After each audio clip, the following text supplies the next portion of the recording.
Muito boa noite a todos e todas, sejam muito bem-vindos na OAB Noite Tatuapé, o primeiro talk show da advocacia paulistano, um espaço criado para discutir os temas que realmente importam para a nossa profissão, com leveza, profundidade e convidados mais do que especiais do mundo jurídico.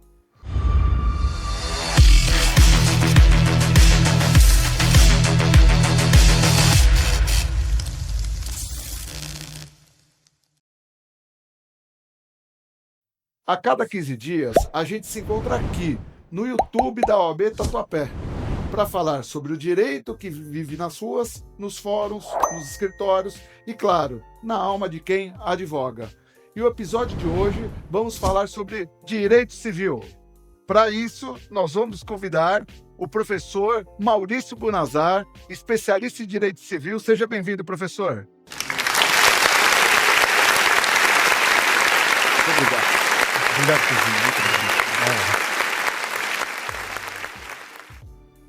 Então vamos lá, né, professor? Vamos lá. Com esse currículo aqui invejável, maravilhoso, parabéns pela sua dedicação. Professor que é mestre em Direito Civil pela Faculdade de Direito da USP, doutor em Direito Civil pela Faculdade de Direito da USP também, pós-doutor em Direito pela USP, professor de Direito Civil do IBMEC do Damásio, fundador e diretor executivo do Instituto Brasileiro de Direito Contratual e advogado na área civil. Exatamente. Muito bem. Civil empresarial. Civil empresarial. Bacana. É trabalhista? Não, trabalhista não. Legal. Falávamos há pouco sobre isso aqui nos bastidores. Né? Verdade, verdade. Professor, conta para nós um pouquinho do que te motivou a ser advogado e a se dedicar tão intensamente ao direito civil, desde a academia até a prática. Essa história é uma história interessante, né? Quando eu era criança, quando você é criança tem aquela fase, né? Ah, quero ser cowboy, quero ser cientista maluco. Quando eu comecei a pensar um pouquinho mais a sério sobre o que eu queria fazer, eu decidi que eu seria advogado, né? Eu não tenho ninguém na minha família nuclear que é da área do direito. Meu pai e minha mãe já são falecidos. Meu pai é dentista, minha mãe socióloga, né? E eu falei, bom, quero fazer direito e tal. E eu lembro que um evento marcou muito a minha escolha pela advocacia, não é? Eu estava assistindo um filme com meu pai, eu era garoto, devia ter 6, 7 anos, assim, e tal. E aconteceu um crime, talvez eu não devesse nem estar vendo aquele filme, né? E aí o criminoso estava sendo defendido por um advogado, e eu disse pro meu pai assim, poxa, pai, eu não quero ser advogado, né? Defender esse tipo de gente, né? Defender um cara malvado, não lembro exatamente o que eu falei. E meu pai disse algo que me marcou para sempre, não é? Meu pai disse o seguinte, filho, todo mundo tem direito de defesa.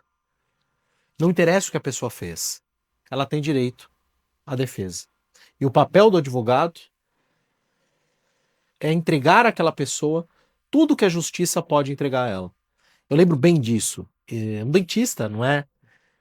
Isso me marcou profundamente. Mas tinha uma boa noção já da vida prática do advogado. Sim. São poucas as pessoas que são fora da nossa profissão que têm essa consciência, em especial na área criminal também, que não é o nosso tema de hoje, mas o direito civil, é a gente buscar o melhor que a gente que tem à disposição para o nosso cliente. Exato, isso me marcou. E eu lembrei recentemente de uma frase do Antônio Vieira, padre Antônio Vieira, que ele dizia que nem ao diabo se recusa o direito de defesa. É verdade. Nem ao diabo. E a gente vive uma histeria hoje, né, meu caro? A gente vive uma histeria em que as pessoas confundem o advogado nem mais com o agente, mas o advogado com o fato, não é? E acaba atribuindo ao advogado toda a fúria que deveria recair contra o fato, nem contra o criminoso, nem contra o agente, mas contra o fato. É triste isso, a gente vive um momento de radicalismos e de histeria que não é compatível com o jurista. É verdade. E sabe que eu me recordei agora de uma frase também, não hei de pedir pedindo, senão protestando e argumentando, pois esta é a arma de quem não pede favor, uma justiça. É isso, exatamente, E, exatamente. e é isso que a gente faz no nosso dia a É isso dia, que a né, gente professor? faz, é isso que a gente faz. A profissão do advogado, eh, e é uma falha do advogado quando ele não percebe isso, a nossa profissão baseia-se na humildade, né? Nós somos aqueles que pedem, aqueles que rogam, ainda que baseados nesse valor máximo, que é a justiça. Sim, e ainda que exista igualdade entre promotores, juízes e os advogados, quem tem a caneta é o juiz. Então a gente precisa argumentar, trazer os melhores elementos de convencimento para que o direito do nosso cliente seja atendido, né? É claro, e quando o nosso estatuto sabiamente diz não há hierarquia nem subordinação, ele diz algo que é importante de ser dito, mas algo que é um truísmo, né? Só existe hierarquias quem está na mesma função, né? Verdade. Agora, o juiz e o promotor e o advogado precisam entender isso para ele ser um bom advogado. O juiz e o promotor têm mais poder que o advogado. A nossa força, o nosso poder, não é um poder de uso imperi do Estado. O nosso poder é fundamentalmente argumentativo, né? O nosso poder é antes das nossas faculdades de juízo do que propriamente do que nos diz a lei, né? O juiz decide, o promotor requisita, nós requeremos. E é Verdade. assim, a lei decidiu que fosse assim e de fato é. Então é importante que nós saibamos disso até para que nós nos preparemos de maneira mais adequada. E também treinar a resiliência. Claro, Porque claro. é isso que acontece. Muitas decisões que eu esperava de forma positiva, não foi bem assim. E quando eu pensava que seria de forma negativa, também veio. Então o judiciário também, cada pessoa pensa de uma forma, e o juiz não é Claro. diferente. Não, Não é evidentemente diferente. não. E o nosso papel é esse, o nosso papel é de argumentar, não é? De demonstrar o melhor direito com todo o nosso talento, não é? Claro. É E isso. o advogado é o primeiro juiz da causa. Essa é uma verdade, né? O advogado é o primeiro juiz da causa. E eu vou lhe dizer uma coisa, eu funciono no Tribunal de Ética e Disciplina há muito tempo, de ser conselheiro, eu já funcionava no Tribunal de Ética e Disciplina, e existe essa regra de que o advogado é o primeiro juiz da causa. Mas infelizmente hoje, e aqui não é uma crítica aos colegas, né? Nós vemos uma quantidade enorme de advogados, um mercado saturado, um aviltamento da nossa profissão, e isso acaba repercutindo nessa filtragem do advogado. Muitas vezes o advogado, premido pela necessidade de alimentar sua família, acaba aceitando Os honorários aviltantes. honorários exorbitantes, ou mesmo patrocinar leads que seriam tidas como temerárias. Por quê? Porque precisa comer, né? Então isso é um drama que nós vivemos É hoje. muito difícil, é verdade, Ah, professor. E fala um pouquinho da sua linha de mestrado e doutorado, qual que foi o tema central da sua tese e quais as contribuições que trouxe para a vida prática, dos advogados, juízes, promotores. é um pouco difícil falar isso, né? Porque elogio em boca própria é vitupério, mas vamos lá, né? Eu sempre tive a vontade de estudar todo o direito civil, né? De fazer. E eu acredito que eu consegui fazer esse percurso acadêmico. No meu mestrado, eu escrevi sobre a obrigação própria ter rem, que me obrigou a estudar a teoria geral dos direitos reais e teoria geral das obrigações. Então, foi publicado o trabalho pela Atlas, eu tive a fortuna de ser citado pelo Superior Tribunal de Justiça, então realmente influenciou a jurisprudência, né? No meu doutoramento, eu escrevi sobre invalidade do negócio jurídico. Eu acredito que eu tenha trazido uma contribuição importante para a questão dos efeitos do negócio jurídico nulo, não é? Será que é verdade que eu desfaço tudo, que o negócio jurídico nulo não produz nenhum efeito e tal? Antes mesmo de ser publicado, já foi citado em tribunais no estado de São Paulo, em Minas Gerais, aliás, no Tribunal de Justiça do estado de São Paulo, em Minas Gerais, e depois de publicado foi citado pelo Superior Tribunal de Justiça também, o que muito me envaideceu. Envaidece o professor acadêmico, envaidece até mais do que deveria. Você vê o fruto da sua construção dogmática ser citado por um juiz. por uma juíza, né? O que a gente quer, na verdade, é contribuir para o debate científico. E o debate científico, querendo ou não, no direito, ele resulta na prática, né? É no fórum que ele se concretiza. Eu fiquei curioso, qual que é o enfoque da discussão dessa citação no STJ sobre a matéria? Eu já entendi, próprio terreno. O que o STJ bateu o martelo lá foi muito interessante, foi entender que a função da obrigação próprio terreno é conservar a coisa, evitando que a coisa pereça. Então, a obrigação próprio terreno acaba sendo, o cumprimento, melhor dizendo, da obrigação próprio terreno, acaba sendo condição de possibilidade de qualquer outro direito, não é? Porque se eu não adimplo a obrigação próprio terreno, a coisa perece. E perecendo o objeto, perece o direito. Então o STJ abraçou essa ideia que nós construímos, o que muito me envaideceu. E dizem que dívida próprio terreno, que a gente ouve de um modo geral, é condomínio e IPTU. Mas, na verdade, eu sei que o senhor tem uma predileção para entender que me corrija se eu estiver errado, só para condomínio.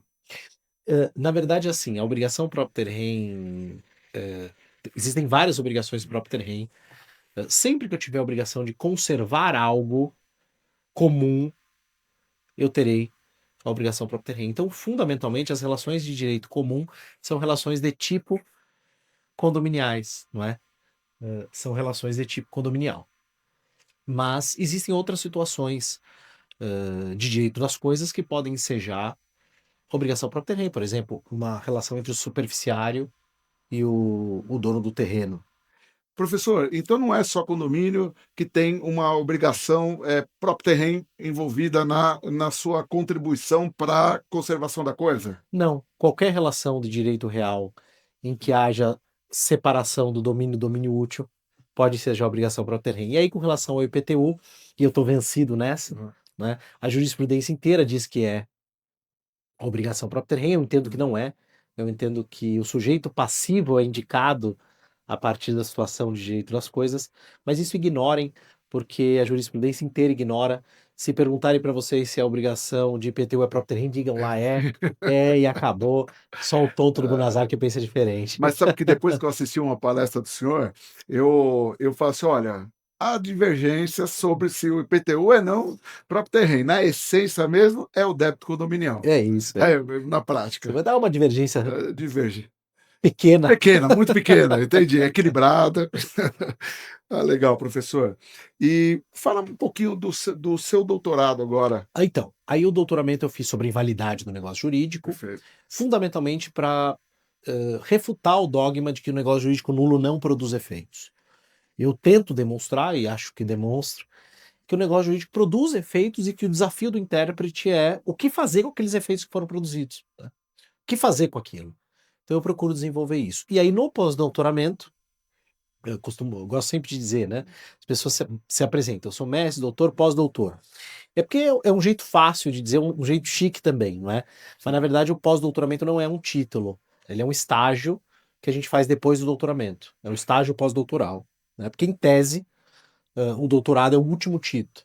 As universidades estaduais ainda têm livre docência e tal, mas o doutoramento seria o último título e esse estágio pós-doutoral é um aprofundamento de estudos. Mas é necessário fazer uma tese, um trabalho também? É necessário escrever alguma coisa. Né? Mas não necessariamente como doutorado, inovador? Não necessariamente como um doutorado. Você não precisa criar uma tese, mas você tem que fazer um estudo aprofundado sobre um tema. No meu pós-doutoramento, eu escrevi sobre eficácia do testamento. Por quê? Porque eu já tinha feito teoria geral das obrigações, teoria geral dos direitos reais, a parte geral do direito que eu trabalhei quando falei do negócio jurídico. E aí eu tinha escritos em direito de família, mas não tinha nada publicado sobre direito das sucessões. Eu falei, vou aproveitar para arrematar o livro. Bacana, professor. É isso. Eu agradeço até agora a audiência de todos. O professor é brilhante na área civil e em breve nós voltaremos. Seja bem-vindo a Just Intelligence, o futuro da tecnologia da informação. Obtenha acesso a soluções inovadoras, suporte especializado e preços imbatíveis, maximizando sua produtividade e garantindo resultados excepcionais com ferramentas inteligentes que ajudam você a atingir o sucesso. Com parcerias sólidas, como a Subseção OAB Tatuapé e Riceto Advogados Associados, estamos prontos para impulsionar o seu trabalho. Conheça nossos produtos. Procurador 360. Acesso estratégico. A informação para decisões assertivas. Just Lawyer. Inteligência artificial exclusiva para advogados. Signer Docs. Assinaturas digitais com 100% de validade jurídica. Nossas soluções são reconhecidas por aumentar a produtividade e a eficiência dos nossos clientes, com tecnologia acessível e fácil de usar. Estamos prontos para impulsionar o seu trabalho até alcançar resultados extraordinários. Acesse nosso site e sinta o poder da tecnologia em suas mãos. Transforme a sua prática jurídica agora mesmo.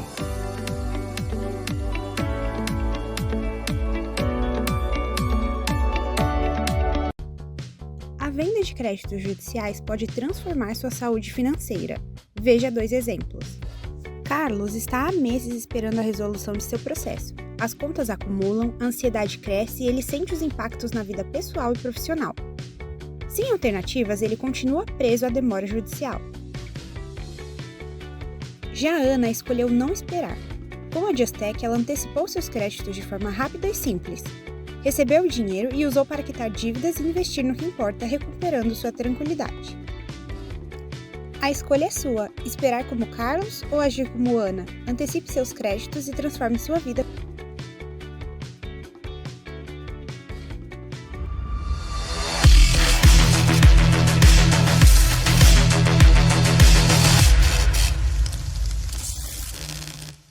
E agora seguimos com o quadro Ping Pong Jurídico.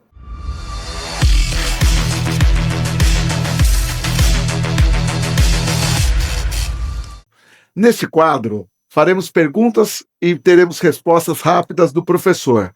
Professor, está preparado? Eu espero que sim. Rápido ficou por sua conta. Legal. É verdade. Professor, vou fazer algumas perguntas aqui para o senhor. Primeira, direito para você é? A arte do bom e do justo. Eu não admito o direito separado da justiça. Não admito. Eu costumo dizer para os meus alunos, um dia um professor vai vir na sala de aula e vai dizer que o direito é uma coisa e a justiça é outra. Joga um sapato nele. Verdade. Eu brinco assim. Professor, um jurista que te inspira? Meu falecido amigo José Raimundo Gomes da Cruz. Foi meu professor de processo civil e era um sujeito que era um jurista como já não mais se faz. Sujeito estudiosíssimo, conhecia todo o direito, né? Era verdadeiramente um jurista das antigas, sabe? Tinha aquele saber enciclopédico dos velhos juristas. Conhecia filosofia, conhecia teologia, conhecia literatura. O foco de concentração, direito civil também? O dele? Não, processo civil. Processo civil. José Raimundo Gomes da Cruz, um baita processualista. Poxa, bacana. Um baita jurista, tá? Tanto que eu tenho a honra de ter... Eu não fui empossado ainda oficialmente, mas já fui empossado extraoficialmente na Academia Paulista de Direito. O desembargador Atier, que é o presidente da nossa academia, já me autorizou a dizer que sou acadêmico. Então eu sou acadêmico titular da Academia Paulista de Direito, na cadeira que foi do grande José Raimundo Gomes da Cruz. Poxa, o que me envaidece, me emociona profundamente. Parabéns, professor. Obrigado. Um livro que mudou a sua visão sobre o direito. Tá. Sobre o direito, o livro que mais me marcou, embora não siga a minha filosofia do direito, eu não siga essa filosofia do direito, foi o Direito como Experiência, do professor Miguel Reale. Esse livro é um livro que todo mundo tem que ler. Mas eu não concordo com algumas posturas filosóficas do professor Miguel Reale. Mas o professor Miguel Reale é, sem dúvida, o maior justo filósofo do Brasil e também, sem dúvida, um dos maiores do mundo. E esse livro dele, O Direito como Experiência, mudou a minha visão fundamentalmente. Bacana. Petição ou audiência? Eu gosto dos dois. Na verdade, a audiência eu não gosto muito. Eu prefiro sustentação oral, eu prefiro tribunal. Então eu vou fingir que você perguntou petição ou tribunal. Tribunal. Então eu vou dizer que eu adoro a tribuna, não é? Agora a audiência tem lá suas partes interessantes, mas eu sou diferente da minha mulher, por exemplo. Minha mulher é uma baita de uma advogada, uma mulher brilhante, e ela é fria, ela tem um poker face, assim, fantástico. Eu fico puto, o cara começa a mentir, eu já passo a mão na cabeça, faço careta. Eu não sou muito bom nisso. Aí na tribuna eu me dou melhor, eu prefiro sustentar. Perfeito. A justiça é? A verdade. A justiça é a verdade. Justiça e verdade são conceitos que se coimplicam e é nosso dever fundamental buscar a verdade e com isso nós faremos justiça. Pode parecer que são conceitos diferentes, mas não são. Ao fim e ao cabo, justiça e verdade resultam na mesma coisa. Vai aqui uma visão, e eu não escondo isso de ninguém, eu sou católico, vai uma visão profundamente justnaturalista do direito e mais ainda católica, de que Jesus é a justiça e Jesus, ele mesmo diz que é a verdade. Então, e a vida? Por axioma, a gente chega à conclusão de que justiça e verdade estão absolutamente interligadas. Legal, perfeito. A maior qualidade de um advogado? Humildade. Na verdade, eu diria que um advogado que não tem humildade, ele está na profissão errada. E aí a gente pode pensar, poxa, mas tem tanto advogado metido, é o que mais tem. É o que mais tem. Gente que acha que é... Que sabe tudo. Não só que sabe tudo, mas que acha que é mais especial que os outros, não é? E de fato o advogado tem que saber que ele está ao lado do cliente. Então existe, por exemplo, e por favor, eu sou conselheiro da OAB, eu não quero que ninguém se chateie com o que eu vou dizer aqui, né? Tem uma polêmica sobre se o nível da mesa do juiz e o nível da mesa do advogado tem que ser a mesma, tal. Isso para mim é uma bobagem tão grande, e vou dizer para vocês por quê. Porque o juiz é um conceito de jurisdição, né? O juiz se coloca equidistante das partes e acima delas. Atenção, acima das partes. Porque ele impõe o direito. A ideia de indeclinabilidade da jurisdição e tal. Qual que é o papel do advogado? Está ao lado da parte. Ao estar ao lado da parte, o advogado necessariamente está abaixo do Estado, abaixo do juiz. Um advogado não pode querer estar ao lado do cliente e ao lado do juiz ao mesmo tempo. São posturas incompatíveis. Ah, mas deixa o promotor e o juiz na mesma altura. Eu não sou criminalista, então para o crime isso tem um impacto diferente tal, então não estou me metendo nisso. Mas deixa o juiz e o promotor lado a lado, não há problema nenhum, eles são o Estado. Eu sou o cidadão, eu sou o particular. Eu falo, eu advogo, eu estou junto do meu cliente. Então sempre abaixo do Estado e lutando por justiça, muitas vezes contra o Estado. Inclusive pela imparcialidade, principalmente, claro. E o maior defeito de um advogado? Por corolário lógico, a arrogância, a prepotência, subestimar o ex-adverso, não é? Você, às vezes, olha a petição da outra parte e vê lá, a OAB que, nossa, é muito grande, a OAB não tem experiência. Isso é bobagem, não é? Às vezes você enfrenta ali um adversário absolutamente combativo e brilhante, a despeito de não ter a experiência que você julga ter. Ou talvez que não tenha a erudição que o outro advogado esperasse, eventualmente, claro. Eu costumo dizer que a verdade, e consequentemente a justiça, vem das bocas mais jovens e às vezes mais velhas, ou banguelas, ou desdentadas que existem. Então, a prepotência é um pecado que o advogado não pode se dar o luxo de cometer. Eu acho que nem o advogado, nem ninguém. Nem ninguém, mas boa. Mas o advogado, quando é prepotente, ele prejudica o cliente, né? Prejudica o cliente, é verdade. Esse é o grande drama. Quantas vezes eu já não ouvi? Até que, olha, o advogado brigou com o juiz e o juiz, para penalizar o advogado, julga de forma desfavorável. Não deveria ter, mas já ouvi algumas vezes. E as pessoas dizem, mas não, o juiz separa. Não separa porque ele é um ser humano. Ele é um ser humano. Então, óbvio que nós advogados temos que lutar pelas nossas prerrogativas, fazê-las valer, porque elas são aquilo que nos permite defender bem o nosso cliente. Sim. Mas não adianta você a cada passo querer brigar, xingar, exigir. Não adianta você fazer isso, porque você acaba prejudicando o interesse que lhe foi confiado. E sempre mantendo um tom de cordialidade. Claro, a gente não precisa... Eu gosto sempre de citar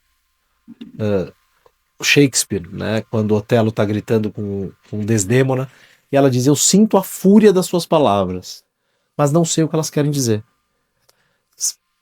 Gritar, falar alto não faz ninguém ser ouvido, muito menos respeitado. Verdade. Boa. Um processo inesquecível. Não precisa citar nomes, obviamente, mas um processo inesquecível. Esse marcou a minha vida. O processo que eu tive que marcou a minha vida foi um processo de erro médico, que eu advoguei para o pai de uma criança que tinha sofrido um erro médico atroz, não é? E eles perderam no primeiro grau, e ele me contratou para atuar na apelação. Eu tive que tentar reverter o processo em sede de apelação, e eu fiquei muito mergulhado nessa causa. Eu vi as fotos do menino e tal, e eu consegui, com a ajuda do Espírito Santo, reverter a causa e garantir uma indenização decente para esse menino, né? Era improcedência, conseguimos. Mas para que você tenha ideia do estado em que eu fiquei, o pai desse menino, 2, 3 meses depois, me ligou, me convidando para um evento que haveria, um casamento, alguma coisa assim, e eu disse, eu não quero ver você, por enquanto. Eu preciso ter um tempo para mim aqui, porque isso aqui realmente eu fiz tudo que a gente diz para os jovens não fazerem, né? Separe o que é vida pessoal do que é advocacia, mas eu não consegui fazer isso. E aí, depois de 2, 3 anos, encontrei o rapaz, fizemos até um trabalho juntos, tal, mas naquele momento eu não pude nem sequer encontrá-lo, tamanho grau de fragilidade emocional que eu fiquei por conta daquele menino. Em razão da sensibilidade do caso, né? Exatamente. Perfeito. Uma causa... Essa pergunta é complicada, hein? Uma causa que você nunca defenderia. Olha, eu nunca defenderia alguém que cometeu, de fato, violência contra a criança. Se a pessoa for acusada de ter cometido, e eu tiver certeza absoluta, de que ela não cometeu, sou capaz de defender. Agora, se eu tiver a mais leve dúvida, eu vou declinar dessa defesa, mesmo sabendo que ele tem todo o direito à defesa. Mas eu não conseguiria. Mas que fica a cargo de outro colega. Que fica a cargo de outro colega, sem sombra de dúvida. Perfeito. Se não fosse advogado, seria o quê? Advogado. Seria advogado. Na verdade, eu sou muito feliz de ser professor e advogado, que são as duas carreiras mais lindas que existem, na minha opinião. Né? Eu tenho pelos magistrados uma profunda devoção. Né? Magistrado, e rendo sempre minhas homenagens ao Tribunal de Justiça do Estado de São Paulo, é aquele que exerce a função de dar a cada um que é seu, de fazer a justiça no caso concreto.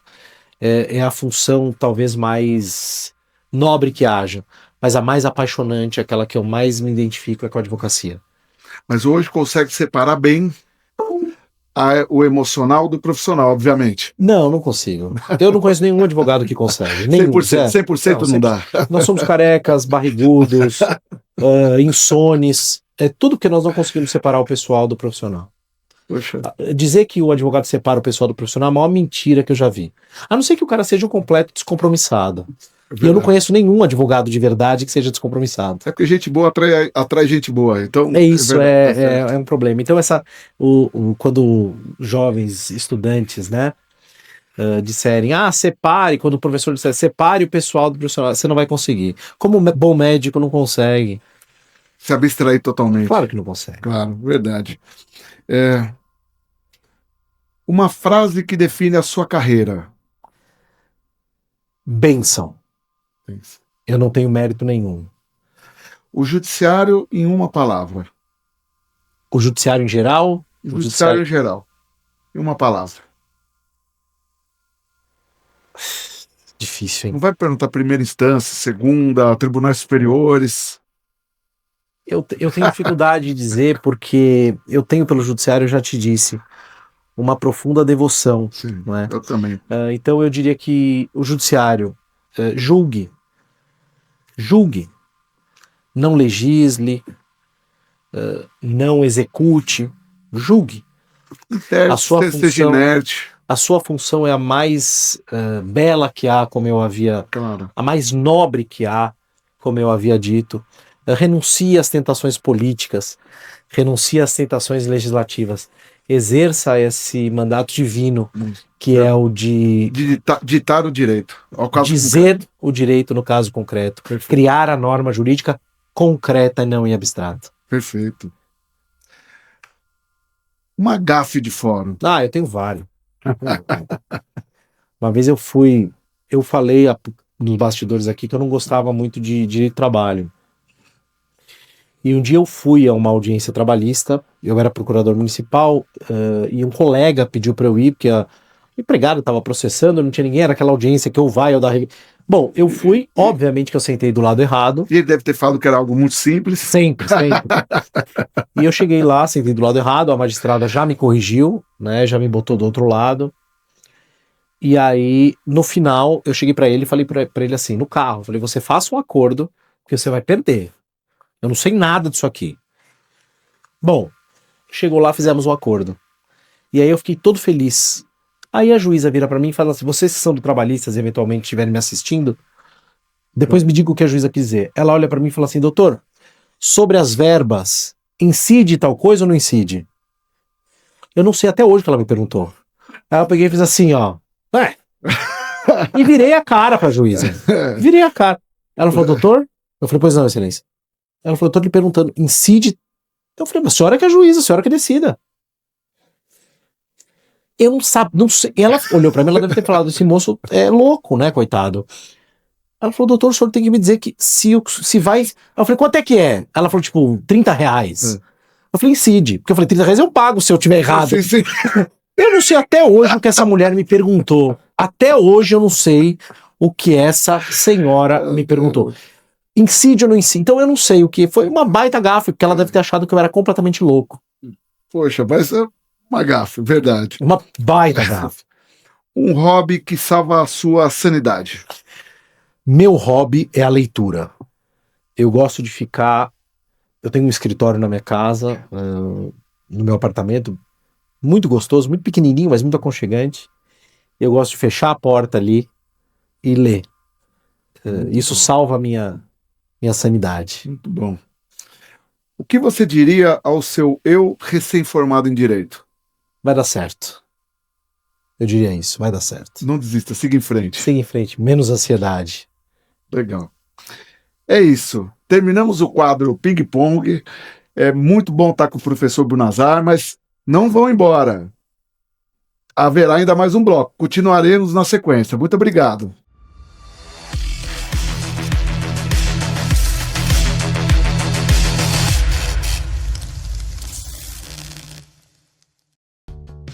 A venda de créditos judiciais pode transformar sua saúde financeira. Veja 2 exemplos. Carlos está há meses esperando a resolução de seu processo. As contas acumulam, a ansiedade cresce e ele sente os impactos na vida pessoal e profissional. Sem alternativas, ele continua preso à demora judicial.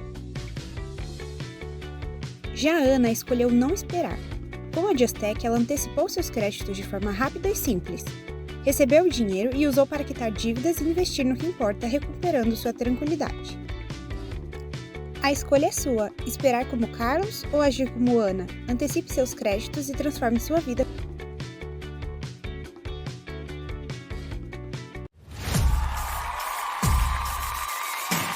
Seja bem-vindo a Just Intelligence, o futuro da tecnologia da informação. Obtenha acesso a soluções inovadoras, suporte especializado e preços imbatíveis, maximizando sua produtividade e garantindo resultados excepcionais com ferramentas inteligentes que ajudam você a atingir o sucesso. Com parcerias sólidas, como a Subseção OAB Tatuapé e Riceto Advogados Associados, estamos prontos para impulsionar o seu trabalho. Conheça nossos produtos. Procurador 360. Acesso estratégico. A informação para decisões assertivas. Just Lawyer. Inteligência artificial exclusiva para advogados. Signer Docs. Assinaturas digitais com 100% de validade jurídica. Nossas soluções são reconhecidas por aumentar a produtividade e a eficiência dos nossos clientes, com tecnologia acessível e fácil de usar. Estamos prontos para impulsionar o seu trabalho até alcançar resultados extraordinários. Acesse nosso site e sinta o poder da tecnologia em suas mãos. Transforme a sua prática jurídica agora mesmo.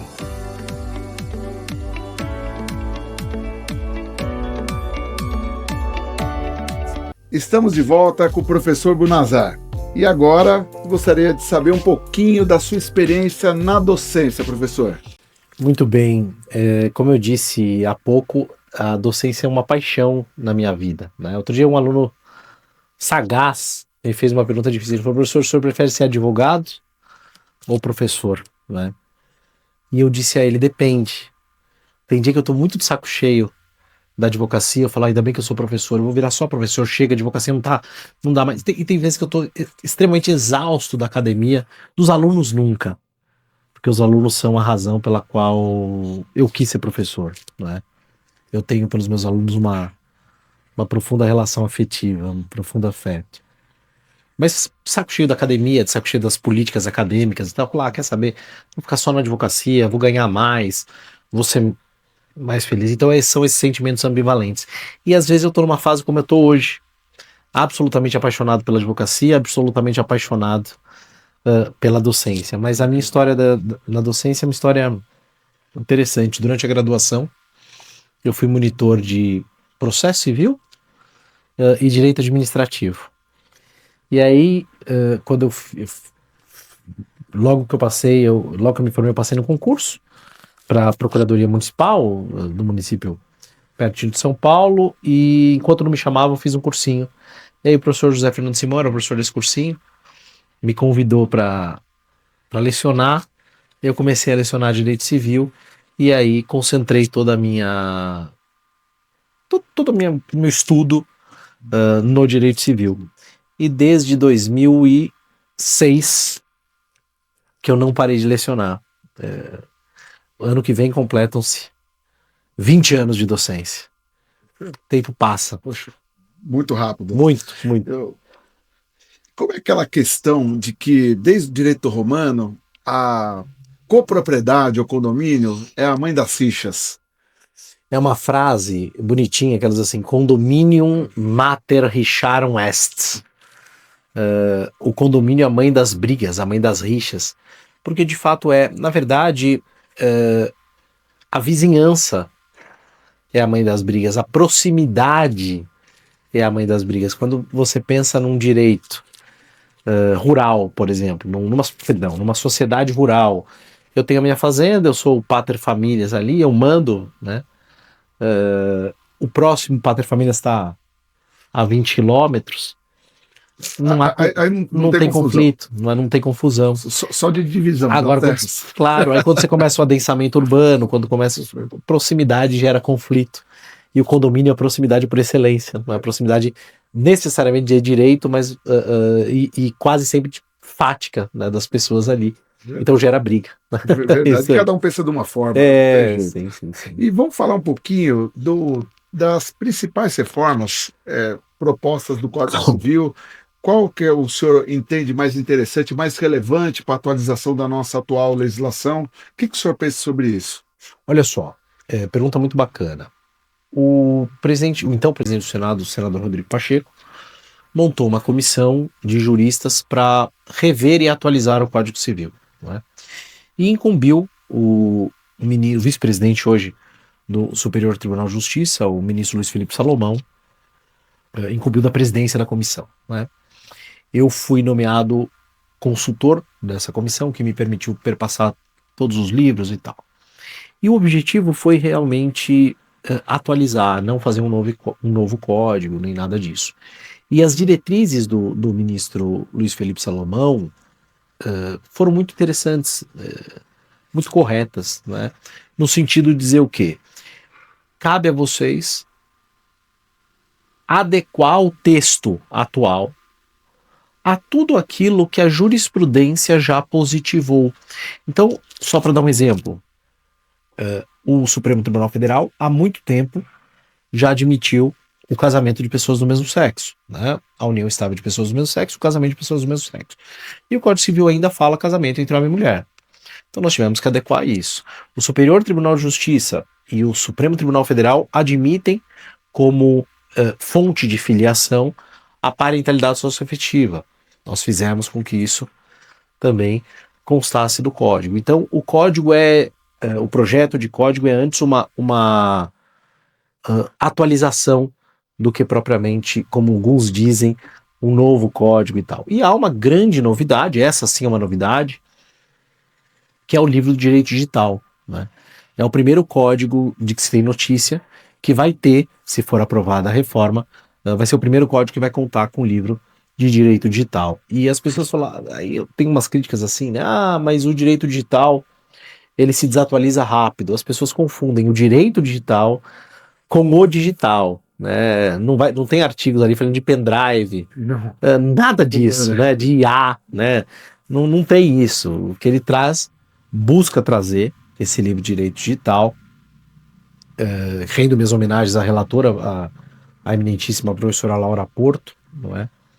Mas esse livro de direito digital, ele busca fundamentalmente preservar a autonomia privada no ambiente digital. Quer dizer que esse é o papel fundamental do livro de direito digital. E não há nada sobre inteligência artificial, nenhuma normatização, não há nenhuma, salvo engano da minha parte, é tanta coisa, meu amigo, sim. Mas não há nada propriamente sobre inteligência artificial, até porque eu entendo que não é papel do legislador falar de tecnologias específicas, né? As tecnologias mudam. A ideia fundamental é enfrentar os desafios que nós temos, né? Você imagina o seguinte, nós, pelo marketing do McDonald's, somos levados a querer comer McDonald's, né? Você imagina a que tipo de pressões e de assédios tecnológicos e propagandísticos, me permita essa expressão, nós estamos sujeitos no ambiente virtual, né? Eu vou dizer uma coisa que algumas pessoas achavam que era teoria da conspiração e não é, não é? O fato de nós estarmos conversando aqui, vejam só, nós conversamos sobre carro antigo, né? Verdade. Nós conversamos. Eu tenho certeza que hoje eu vou receber um monte de mensagens sobre carro antigo no Instagram. Provavelmente por conta das habilitações que a gente permite. Não é só isso, é porque eles ouvem o que a gente fala, eles ouvem de fato, né? E o algoritmo manda o que a gente quer. Uma espécie de grande irmão se materializando. Claro que é evidente que é. Isso não é teoria da conspiração, é um fato, né? Isso é um fato. E aí nós temos que estar prevenidos com relação a isso. Quantas das nossas decisões são realmente decisões que são racionais, vamos dizer assim, né? Isentas de sugestões. Claro que um economista comportamental vai dizer assim, Bonazar, nenhuma decisão é racional nesse sentido kantiano, é verdade. Mas alguma racionalidade nós ainda temos que preservar. Verdade. E o ambiente digital não é um ambiente propício para isso. Nós somos tentados a consumir com muito mais velocidade. Um exemplo, não é? Você vai a uma loja, a uma livraria, e você olha o livro, você pega o livro, você vê, você fala, não sei, na Amazon você clica. Entendeu? Você não pensa. É mais fácil, é intuitivo. É mais fácil, é intuitivo. Claro. Você age no impulso. Verdade, é verdade. Como é que ficou essa questão na reforma do Código Civil sobre a parentalidade socioafetiva? Fiquei curioso para entender um pouco mais, ainda que de forma rápida, assim, quais os requisitos e as repercussões? Bem, A repercussão é a filiação como outra qualquer, não é? E nós conseguimos, não sem muita briga, né? Aliás, eu digo ao público aqui, já está no YouTube, né? Assistindo aqui o nosso talk show. Se quiser, entra depois que acabar a entrevista nos debates do Senado sobre da comissão. Teve discussões duríssimas, né? sobre esse tema. Sobre vários temas, né? E sobre esse tema também, eu mesmo divergi do professor Tartucci, por exemplo. O professor Tartucci queria o reconhecimento da parentalidade socioafetiva de maneira extrajudicial. Eu disse nem pensar, nós vamos fazer isso judicialmente. Então deu uma briga dos diabos lá e acabou prevalecendo ser judicial por uma questão de segurança jurídica. Claro, até para se entender o que tem por trás daquela dinâmica. Claro, a ideia foi essa.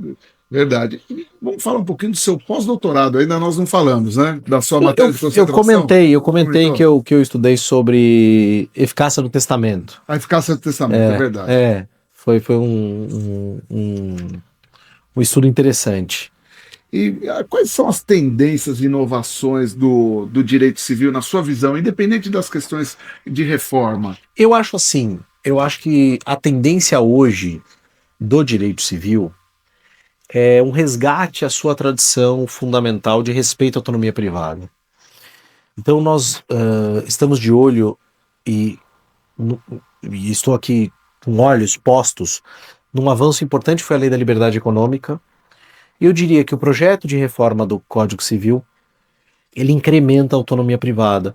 Por exemplo, trazendo a possibilidade, um exemplo, né, entre vários outros, de que os nubentes, no pacto antinupcial, renunciam à herança um do outro. Essa cláusula hoje, em tese, é nula pelo artigo 426 do Código Civil. Porque é herdeiro necessário. Porque o cônjuge é herdeiro necessário, isso seria uma herança sob um contrato de herança de pessoa viva e haveria esse problema. Então, eu diria que a tendência hoje do direito civil é uma maior liberdade negocial. Não é? Em todas as esferas. Quer dizer, do direito civil, obviamente. Do direito civil. Na minha opinião, essa é uma tendência. Perfeito.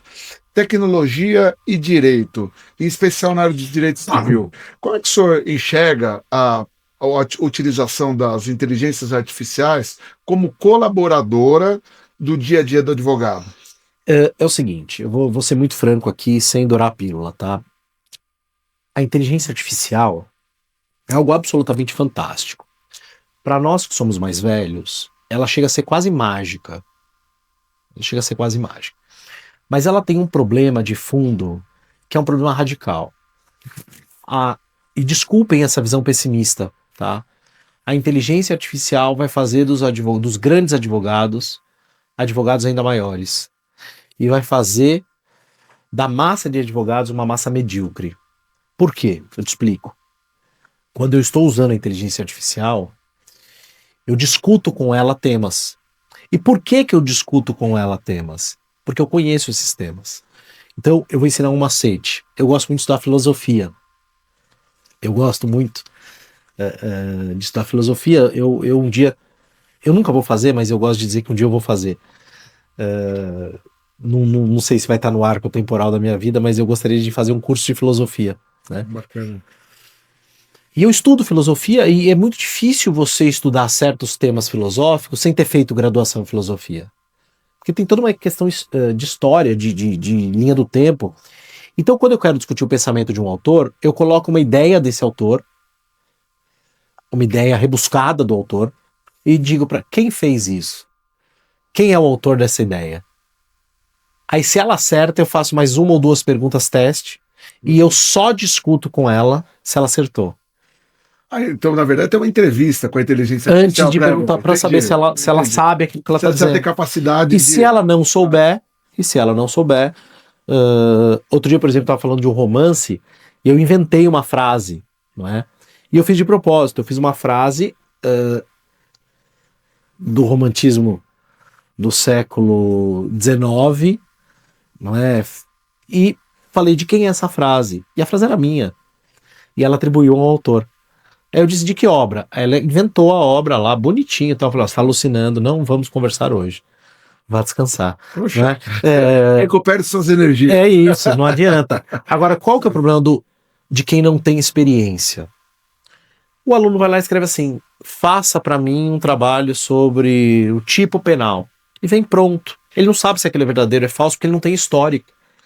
Então, a ferramenta da inteligência artificial é muito interessante para você ter um interlocutor ativo, um interlocutor que aprende muito fácil, disposto a aprender 24 horas por dia e disposto a te servir 24 horas por dia. Agora, se você não utilizar a inteligência artificial como um canal da sua própria inteligência, o que ela vai fazer é solapar o seu cérebro e atrofiá-lo de uma maneira radical. Ou utilizá-la também para tarefas do dia a dia, tarefas mais simples, repetitivas. O problema é esse, as pessoas não vão usar para isso. Não vão, né? Não vão, porque é muito tentador. É muito tentador. Eu, por exemplo, eu faço muito sustentação oral no tribunal. Aí você me contrata, por exemplo, você me dá 5.000 páginas de processo para analisar. Eu não tenho dúvida, eu faço o upload na inteligência artificial e digo, olha, quais são as principais teses da defesa, aliás, do autor do réu. Eu já li as principais teses, aí eu sei que estão certas. Eu falo, em que página que está o documento que me diz tal? Ele vai lá e mostra a página. Ou seja, o que eu gastaria 3, 4 horas... Eu te resumo em 10, 15 minutos. Em 10, 15 minutos, quando a internet está lenta. Porque normalmente são 5. Verdade. Então isso é uma coisa fabulosa. Verdade. Professor Bunazar, o tempo passa, o tempo voa. Principalmente quando o papo é bom. Obrigado. Eu agradeço demais a presença do nosso convidado, o professor Maurício Bunazar, certamente uma das maiores autoridades acadêmicas no âmbito do direito civil, além de tudo uma simpatia. Isso é bondade bacana, do amigo. Bacana, muito obrigado mesmo, viu, professor? Eu que agradeço a honra. E se você curtiu, já se inscreve no canal da OAB Tatuapé, deixa seu like e ativa o sininho, porque daqui a 15 dias tem mais OAB Noite Tatuapé, com novos convidados e novos temas quentes do universo jurídico. A justiça é uma questão de tempo, é uma questão de coragem. Napoleão Bonaparte.